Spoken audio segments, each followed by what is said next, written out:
那么下面从这个音频的发展，我们讲，下面一个主题是讲一个具体的这个技术的，这个下面的报告的题目就是数字音频信号处理在可穿戴设备的应用的现状和未来。我们邀请到了是 Alango Technologies 的这个创始人和首席执行官 Alexander Goldin。那么 Alexander Goldin 呢，他是一位成功的技术企业家和商业的这个领袖。那么他致力于推动创新和改善人们的生活。他Goldin 呢是在著名的俄罗斯科学院获得了数学和物理的博士学位。在1991年的时候，他移居了以色列，并先后担任了多家公司的总技术负责人，包括有 IBM、Johnson & Johnson、Arctic Lansing。这2002年呢，Goldin 创立了 Alango Technology， 并助力于开发创新的数字音频处理技术。凭借这些技术和人与人之间的沟通的质量可以彻底的被改变。在他的领导下 ，Alango 已成为语音和音频处理技术的全球的领导者，服务于广泛的行业，包括电信、汽车、助听器和消费电子。好，下面我们有请 Dr. Alango Goldin。Dear organizers, dear guests, it's my honor and my pleasure to be here today and give you my vision of sound signal processing in hearables, where software is the key. And I will be helped by Simon Cheung, who is our general manager of Be Here and hearing enhancement technologies in China. 尊敬的主办方，尊敬的来宾，今天非常荣幸能够有这个机会跟大家分享的我们一个主题，就是信号处理在可听戴设备 Hearables 的一个应用。我会协助他进行一个实时的翻译。Hearing is probably the most important human sense. And we only realize the importance of hearing when we lose it. Helen Keller, the famous woman who was the first deaf-blind person receiving academic degree in 1905, she once said that blindness disconnects us from things, but deafness disconnects us from people.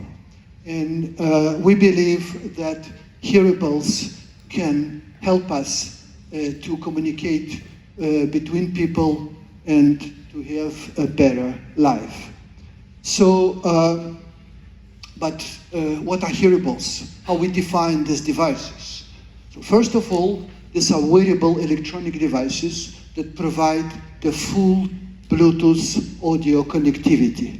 But that's not enough. They need to do something else, something more to be called hearables.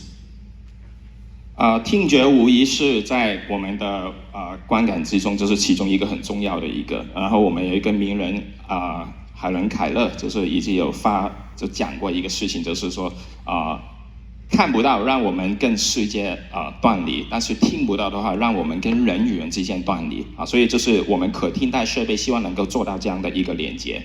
但可听戴设备除了就是跟可穿戴、跟蓝牙音频连接以外，还有其他的一些重要的元素，我们会即将介绍。So hearables can definitely enhance our hearing, make it better, and even make it superhuman. Potentially, hearables can allow us to hear frequencies that are beyond a human auditory range, hearing like dogs or dolphins. They can provide hearing protection that will save our hearing from too loud ambient noises. They can do real-time language translation, so we don't have a problem communicating with others while traveling. They can do real-time personal assistant services using the same ChatGPT services or similar. They can provide us with location-based information, for example, based on this latest Bluetooth Auracast technology. So we can be calm, and we will know in the airport, we will know that our plane starts boarding. They can provide us with health monitoring and alerts, time alerts that something wrong is happening, and can even help us to correct speech disorders, and we will talk about this. 可听带设备能够做的功能非常多，在画面里面可以看到，除了一些听力增强、听力保护、实时的一些传译还有刚刚李晓东教授也讲过，就是 ChatGPT AI 的一个个人助理，还有一些就是位置上的定位，一些生命体征的侦查，非常非常多的都是能够通过这个可听带设备能够做到的一些功能。So what is common? What is common about all these functionalities? They're all about sounds. Hearing communicate with us through sounds, through our auditory system, and that's why they're called hearables. So what are the signal processing tasks that happen in hearables? First, we can divide it on 3 categories. We have outgoing sounds, which is basically acquisition of user's voice, or also binaural recording. We have incoming signal processing, which is for voice enhancement and streamed audio enhancement. And we have loop type of processing, where ambient sounds are acquired, processed, and played back, reinforced. For example, for hearing aids, for users' own voice processing, or for active noise cancellation. 所以我们可以把这个信号处理就是分解成为3个部分，第一个就是输出实音，还有就是在这2个组合之下，就是一个循环的一个运作的状态。So now let's talk about these categories. And for the outgoing voice acquisition, of course, beamforming today is the must-have technology. It's used in almost all wearable headsets or true wireless earbuds. And beamforming utilizes the time of arrival difference on 2 or more microphones in hearable on a headset. And by utilizing that, we can produce different polar patterns. It can be fixed beamforming with one specific polar pattern, or it can be adaptive, so it will adapt the beamforming according to the situation.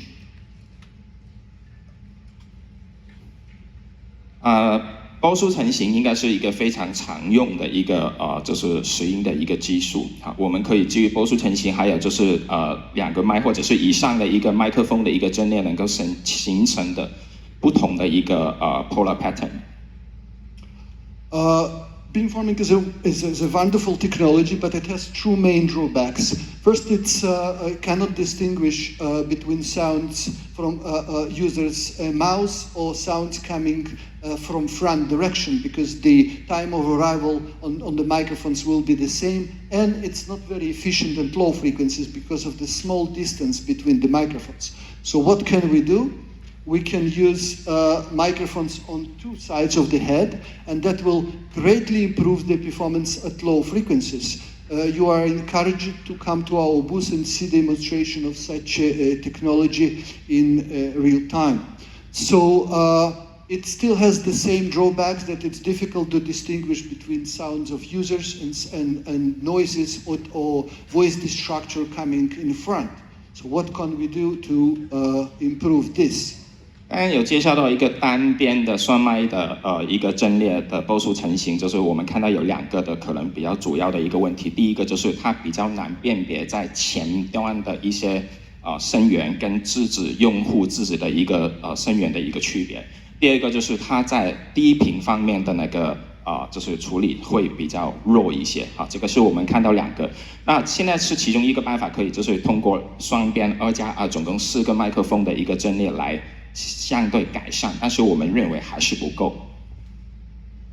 We can add the vibration sensor or VPU to our headset or our hearable or true wireless device, and then we will combine the advantages of 2 signals. We have the vibration signal that picks up vibrations called by user's voice through the bone conduction or cartilage vibration, tissue vibration, and the beamforming.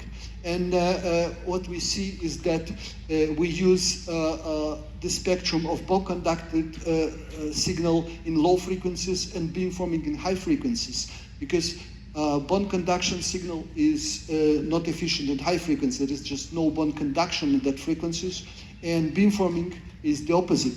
It's not efficient at low frequencies and very efficient in high frequencies. So of course we need this smart spectral mixer technology, because the division between these spectra is not continuous. It may change depending on the users. It may change depending on the mechanical contact between the sensor and the tissue.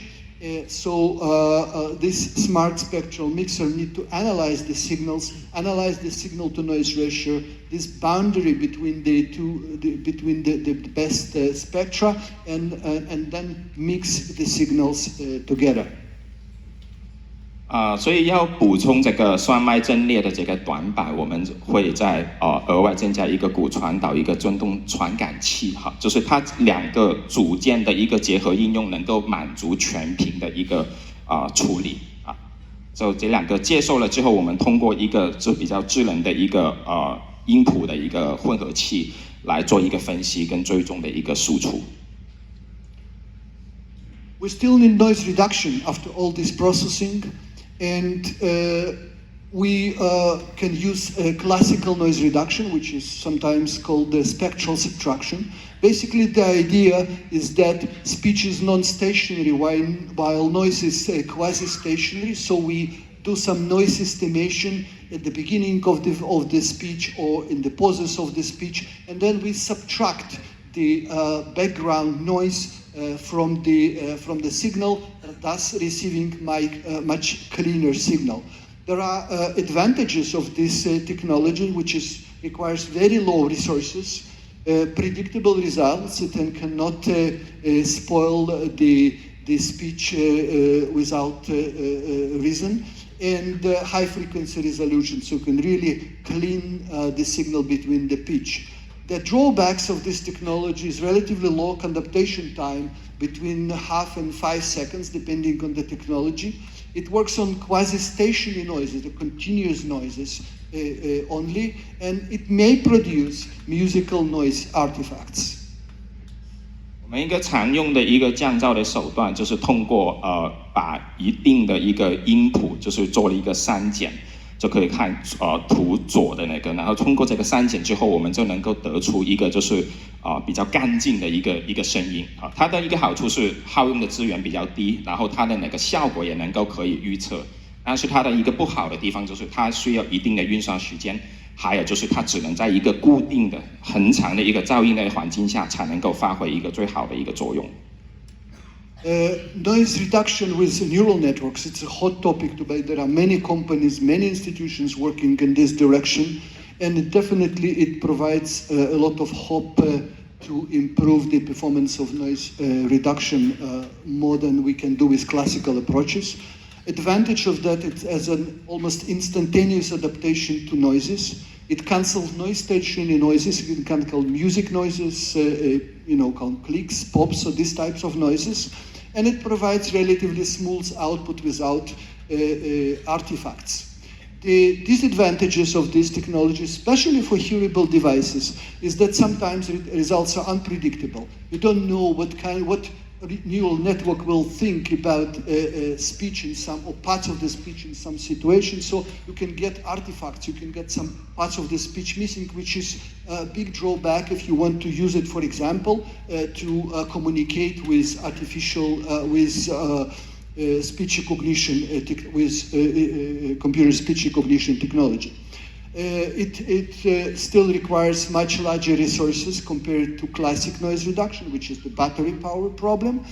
And it has, when you reduce the size of the network, it provides relatively low frequency resolution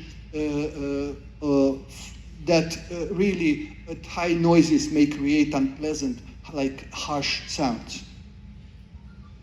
我们有另外一个就是现在比较主流的一个就是基于神经网络的一个降噪的一个手段，它的一个好处就是它会比较多元动态的一个，不是一个统一的一个做一个音谱的一个删减，然后所以它能够支持一些非固定状态，然后的一个声音的一个噪音背景，然后它也有一个比较干净的一个输出。当然它的不好处就是因为它是基于一些神经网络的运算，所以它有一些时候出来的那个结果可能不一定是完全在合适的一个范围，同时占用的一个计算的一个运力会相对比较多，包括功耗所有东西，所以它就是有好有不好的地方。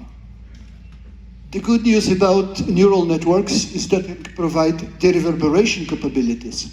The reverberation is a big problem that for speech and intelligibility, for people with normal hearing, but also for people with hearing impairment. And neural network may be very efficient in that. And I would like to ask to play two sounds here: the original reverberant speech and the speech processed by the reverberation network. 我们有一个比较就是困扰的这样一个混响的一个现象就是我们可以现在看看，就是在通过神经网络处理过之后，就是对于那个带了混响的一个语音处理的一个前后的变化请播放左边的那个，这个是原来还没经处理。This is Alango Technology. The quick brown fox jumps over the lazy dog. You should hear my voice at all times. This is Alango Technologies. You should hear my voice at all times. The quick brown fox jumps over the lazy dog. 然后请播放右边的那个，就是经过。This is Alango Technology.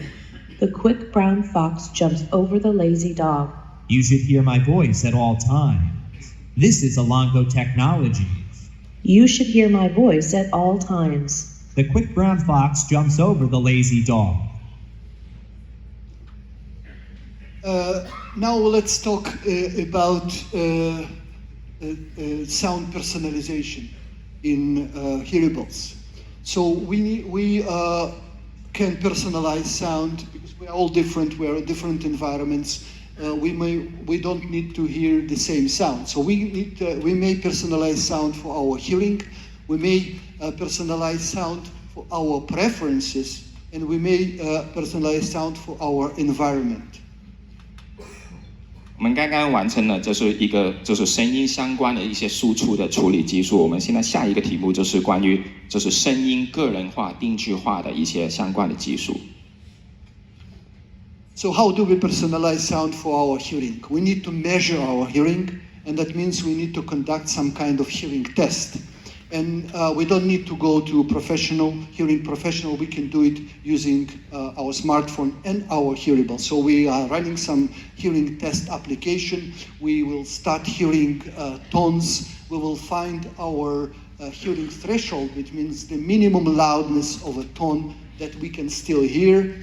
After that, running it through several tones on both ears, we will get our profile or our audiogram. We will upload this profile to our device, and we will start hearing differently. 在完成个人化的一个就是声音输出，那我们必须要通过就是获取这个用户的一个就是具体的听力情况来才能够支持我们这个运作。所以我们可以通过我们的一个智能手机上面的一个 APP， 能够快速进行一个听力测试，在基于它测试后出现一些听力阀值，能够更新到相关的这个可替代装置里面进行一个定制化。And we will start differently. We will start hearing sound optimal to us for all device uses, for hearing and conversation enhancement, audio and voice streaming, and voice communication. All sounds of the device may be personalized. 当然，个人化的这个音频，我们不仅仅局限于就是说一个听力方面有关系就是可以任何方面，比如说一些串流音频、语音等等或者是语音沟通，都是能够做得到这个个人化定制的一个效果。So how do we do personalization? It's the technology that is called and it's used in the majority of the hearing aids, and it's called wide multi-channel wide dynamic range compression, which actually means dividing the sound on different frequency channels and doing compression in each channel separately. This example gives you the typical compression scheme for a high tone frequency loss, where we can see that high frequencies are of low level are amplified more than low frequencies, and this corresponds to high tone frequency loss. 在这个个人化定制的背后，这是一个很核心的一个名词，就是 WDRC， 就是多通道宽频动态压缩的这样的一个技术。就是这个技术在助听器产品是非常常见的一个技术。那在图片里面显示的是一个典型4通道，就5K 500 1K 2K 4K 的一个就是分频压缩的一个示意图。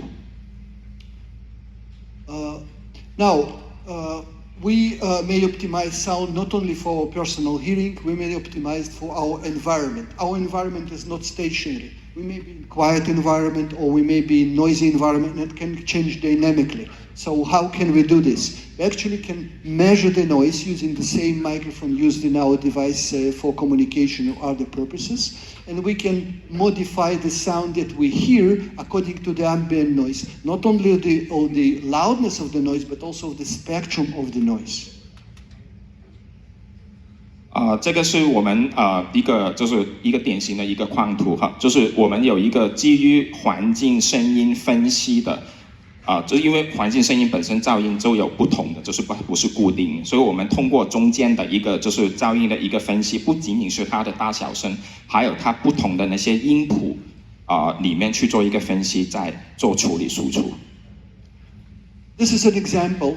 So the case A corresponds to us listening for music in a quiet environment. The noise spectrum is quite low. We hear all the music in full. Now, we let's say go out and we have the case B, where the music remains the same, but noise it becomes much stronger, and at some frequencies starts masking the audio content.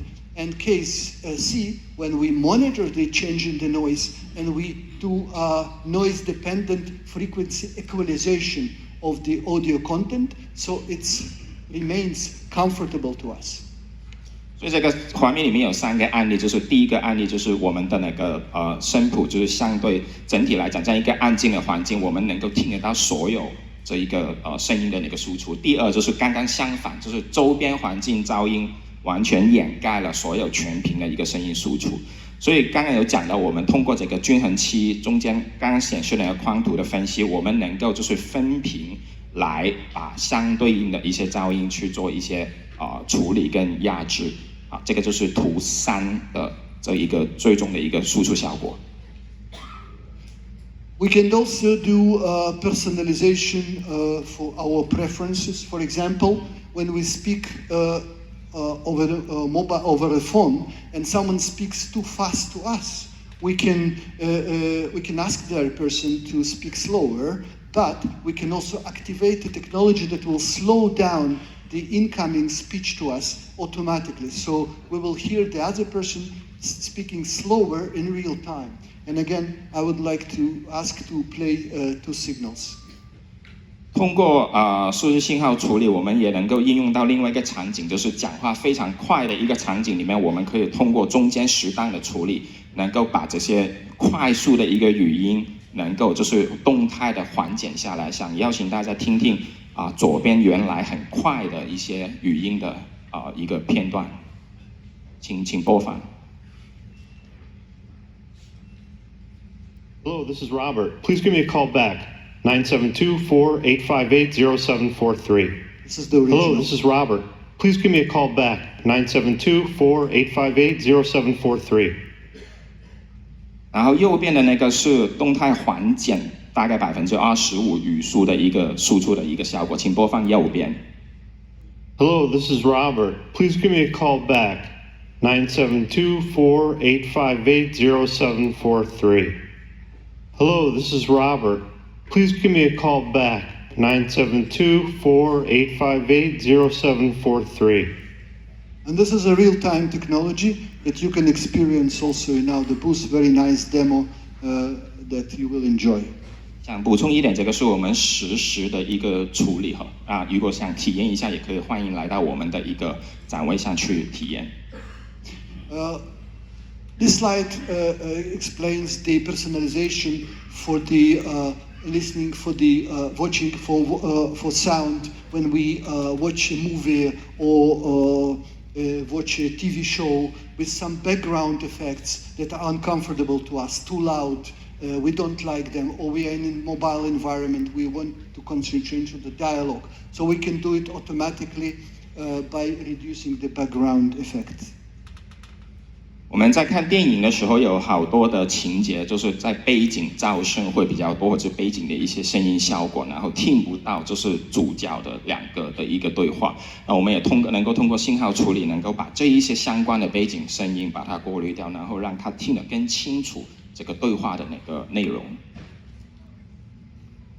3D audio and head tracking. This is also a hot topic today, and basically the idea is that when we have some sound image, we have some instruments or some voices coming from specific directions, and when we turn our head, we would like that to preserve the original direction of the sound. So it's like in a normal, natural environment. Today, it's done with the accelerator, the accelerometer, and gyro to detect the movement of the head, to compute the corresponding head-related transfer function, and modify the audio accordingly. This is today. In future, I believe we will also use the speed, direction, and location because having it just based on the head tracking is not enough. Sometimes it's confusing. We need more information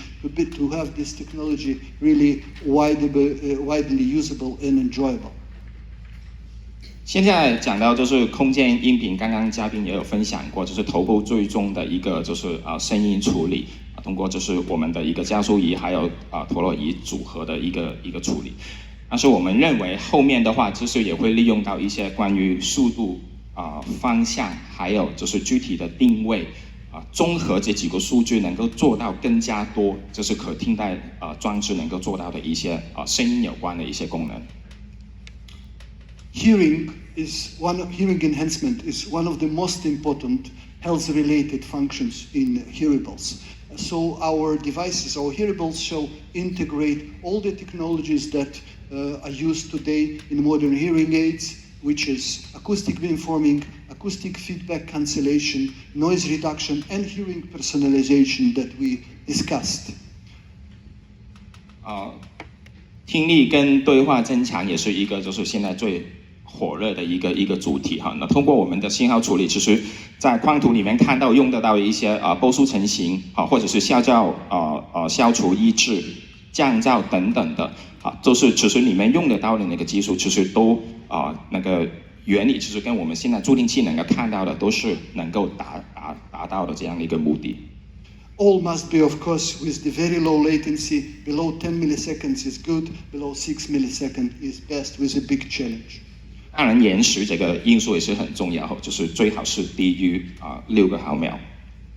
Now, one of the major complaints of hearing aid users is hearing own voice amplified, and it's a big problem and a big complaint. We can use the same accelerometer, the same bond conduction sensor that we use for communication, for picking up users' voice. We can use it to reduce users' voice, and thus removing the complaint in hearing aid applications. 现在助听器我们很多用户所遇到的其中一个重要的一个投诉就是说他讲话的时候听到自己的一个回音，然后我们也可以通过刚刚讲的那个就是麦克风阵列加振动传感器这个组合，能够处理把这些就是用家他自己讲话的一个回音能够就是有效消除掉。Now, one more complaint for headphones or earbuds with sealed design is the occlusion effect, which is called sometimes barrel effect. So it's like have a barrel put on your head, and it's caused by the voice transmitted by the eustachian tube to the inner ear and trapped because it doesn't have a way to escape the ear. And the traditional solutions for that include active noise cancellation, using an open design, using a large vent in our device, and today we can also use a dynamic vent that we will speak about. Sure. 我相信在座有好多就是耳机开发的同仁，就是都会遇到一些问题，就是这个尤其是真无线耳机的堵耳的一个效应所以我们现在暂时能够做到的，就在画面里面显示，包括一个比较开放式的一个设计，或者是 ANC 的一个处理。然后我们即将介绍的是一个动态的一个比较方式来处理，就新的一个概念来处理这个堵耳的效应。Using a dynamic vent means that we have a vent that can change its diameter automatically. This solution was first offered by Phonak, which is a big hearing aid company, part of Sonova Group, for their very high-end hearing aids. Today, there is a company called xMEMS, and they offer it for consumer electronics, and it's called Dynamic Vent. And Dynamic Vent, basically, it's a chip that has an opening that you can control through I2C interface. And you can control it dynamically from DSP on MCU, depending on the usage. For example, when I need to listen for a music with the low frequency sound, strong low frequency sound, I can close the vent. When I am in transparency mode, I can open the vent. So it can be done dynamically and very fast. I hope next time when I'm here, I will be able to bring you a demo. We are cooperating about that because this technology, to be efficient, requires DSP sound processing algorithm to control the vent. 在这个 MEMS 的发音单体上面，就是加了一个就是可以动态控制开与关的一个就是透气的一层一个膜。然后就是这个概念当初是很早之前在一个助听器厂家风力就是有提出过，但是现在我们能够有一个厂家叫 xMEMS 在美国的已经能够提出，就是把这个单元应用到我们的一个音频产品上面。我们可以通过 DSP 就信号处理，能够控制它这个透气的阀门开与关达到不同的一个效果，包括就是解决这个堵耳效应，或者是需要更通透的一个输出效果。The last technology I would like to talk about today is called alternate auditory feedback, and it's supposed to help people to correct their speech. This is for people with speech disorders such as stuttering. You know that worldwide there are more than 70 million people who stutter, which prevent them from communicating. And alternate auditory effect can reduce stuttering in about 80% of people. What is alternate auditory effect? And this is when person hears his voice with a slight delay, but also with a pitch shift. It's like another person talking simultaneously to me. And it creates a kind of, chorus effect that stutterers, people who stutter, can sing perfectly in chorus, but they cannot speak alone. So we are creating an impression that there is another person or people speaking to us simultaneously. We can do it in Hearables. 最后想介绍利用我们这个信号处理的技术，其实在一个健康方面的一个主题口吃在全球影响到超过7000万的一些用家有口吃的一个问题。那我们利用这个信号处理的一个技术，能够营造到一个叫做听觉效应改变的一个效果这具体的哪个运作就是有2个核心主题，就是它把自己声音讲话的一个适当的延迟，还有就是通过适当的移频，就很好像它旁边有一个半讲话的一个回应的一个方式，它就会可以讲话会相对比较顺畅一些。这个是有经过一些实例的一个验证。You are invited also to come to our booth and experience this technology yourself. Either you stutter or not, it doesn't matter. you will enjoy it. 也欢迎大家就是来我们的一个展位去体验刚刚讲到的那一个技术。That's all the technologies that I wanted to talk about today. It's a small part of what can be done in Hearables to improve people's life. So thank you very much. It's a pleasure to be here.